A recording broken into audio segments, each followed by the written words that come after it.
Friends, ఇప్పుడే అందిన వార్త. నటుడు పృథ్వీరాజ్ అరెస్టు, హైకోర్టు సంచలన తీర్పు అంటూ వార్తలు అయితే వినిపిస్తున్నాయండి. ఆ విషయాలు చెప్పడానికి వీడియో చేయడం జరుగుతుంది. వీడియోని పూర్తిగా చూడండి, కంప్లీట్ ఇన్ఫర్మేషన్ మీకు అర్థమవుతుంది. అలాగే ఇంకా ఎవరైనా సరే ఛానల్ సబ్స్క్రైబ్ చేయకుండా వీడియోస్ ఉన్నట్లయితే వెంటనే ఛానల్ సబ్స్క్రైబ్ చేసుకొని బెల్ బటన్ యాక్టివేట్ చేసుకోండి. ప్రభుత్వం నుంచి వచ్చే ఇటువంటి అప్డేట్స్ అన్ని ముందుగానే మీ ఫోన్కు తెలుసుకోవచ్చు అండి.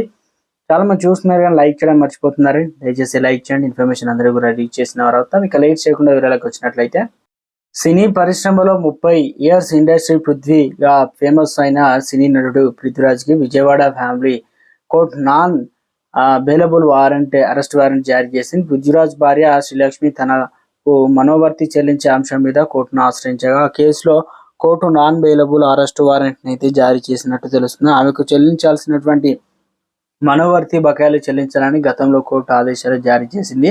అయితే కోర్టు ఆదేశాలను పాటించకపోవడంతో పాటు కోర్టుకు హాజరు కాకపోవడంతో తాజాగా నాన్ బెయిలబుల్ అరెస్ట్ వారెంట్ జారీ చేసినట్లుగా చెబుతూ ఉన్నారు. ఇక పశ్చిమ గోదావరి జిల్లా తాడేపల్లి గూడానికి చెందిన బలిరెడ్డి పృథ్వీరాజుకి 84లో వివాహమైంది. వీరికి ఒక కుమార్తె ఉన్నారు. అయితే పృథ్వీకి ఆయన భార్య వివాదాలు ఏర్పడిన నేపథ్యంలో వారు విడిగా ఉంటున్నారు. శ్రీలక్ష్మి తన పిల్లలతో కలిసి పుట్టింట్లోనే ఉంటున్నారు. 2017లో కోర్టును ఆశ్రయించి భర్త నుంచి తనకు నెలకు 8 లక్షల భరణం ఇప్పించాలని కోరింది.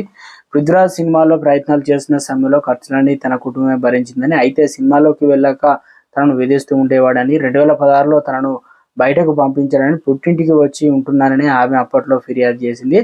అప్పట్లో తన భర్త సినిమాలో, టీవీ సీరియల్లో చేస్తూ నెలకు 30 లక్షలు సంపాదిస్తున్నారు కాబట్టి భరణం ఇప్పించాలని 2017లో కేసులు దాఖలు చేశారు. దీనికి సంబంధించిన తీర్పు 2022లో వెలువడింది.